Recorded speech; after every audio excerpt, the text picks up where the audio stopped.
OBD de trouble code description technique configuration automatique entrée de température du liquide de refroidissement du moteur non présente. Qu'est-ce que cela signifie?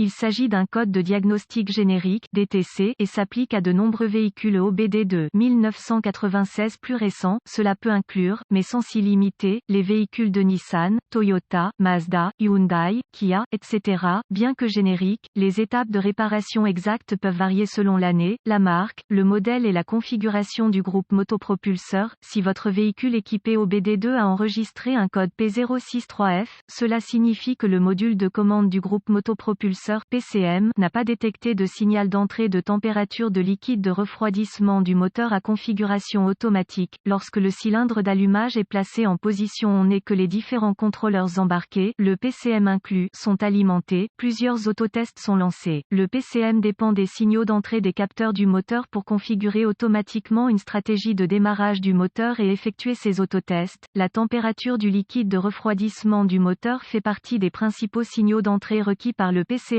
pour la configuration automatique. Le capteur de température du liquide de refroidissement du moteur (ECT) doit fournir au PCM et aux autres contrôleurs un signal d'entrée de température du liquide de refroidissement du moteur à des fins de configuration automatique. L'ECT est un capteur en laiton, en acier ou en plastique avec une résistance thermique suspendu en résine à l'intérieur de la pointe. L'ECT est généralement vissé dans un passage de liquide de refroidissement du moteur de sorte que la pointe est insérée dans le passage. Le liquide de refroidissement du moteur traverse l'extrémité du capteur et affecte la résistance thermique à l'intérieur. Lorsque le liquide de refroidissement du moteur se réchauffe, la résistance du capteur ECT diminue et la tension du circuit augmente. Lorsque la température du liquide de refroidissement du moteur diminue, la résistance du capteur ECT diminue et la tension du circuit diminue. Si le PCM ne parvient pas à détecter un circuit d'entrée de capteur ECT, lorsque le contacteur d'allumage est placé sur la position on et que le PCM est sous tension, un code P063F sera enregistré et un témoin de dysfonctionnement peut être allumé. Le système de configuration automatique peut également être désactivé, entraînant de graves problèmes de conduite. Un capteur de température de liquide de refroidissement typique. Quelle est la gravité de ce DTC? Les codes de configuration automatique doivent être pris au sérieux car la qualité de ralenti et la conduite au démarrage du moteur peuvent être menacées. Classer un code enregistré P063F comme sévère et l'adresser comme tel. Quels sont certains des symptômes du code?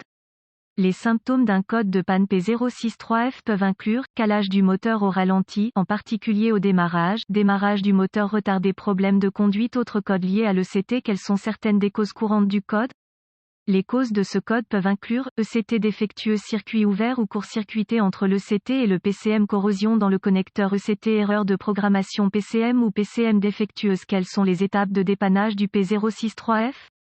Si d'autres codes liés à l'ECT sont présents, diagnostiquez et réparez les avant d'essayer de diagnostiquer le P063F. Assurez-vous également que le moteur est plein de liquide de refroidissement approprié et ne surchauffe pas avant de tester. Un scanner de diagnostic, un voltomètre numérique DVOM, un thermomètre infrarouge avec un pointeur laser et une source fiable d'informations sur le véhicule seront nécessaires pour diagnostiquer avec précision un code P063F. Consultez votre source d'informations sur les véhicules pour les bulletins de service technique (BST) applicables. Si vous en découvrez un qui correspond au véhicule, aux symptômes et aux codes avec lesquels vous luttez, cela peut aider à établir un diagnostic correct. Je commence toujours tout diagnostic de code en connectant le scanner au port de diagnostic du véhicule et en récupérant tous les codes stockés et les données d'arrêt sur image pertinentes. J'aime noter ces informations, ou les imprimer si possible, au cas où j'en aurai besoin plus tard, une fois les codes effacés. Ensuite, j'efface les codes et teste le véhicule jusqu'à ce que l'un des deux scénarios se produise. A. Le code ne se réinitialise pas et le PCM passe en mode de préparation. B. Le code est réinitialisé si le scénario A se produit. Vous avez affaire à un code intermittent et les conditions qui l'ont causé peuvent devoir s'aggraver avant qu'un diagnostic précis puisse être posé.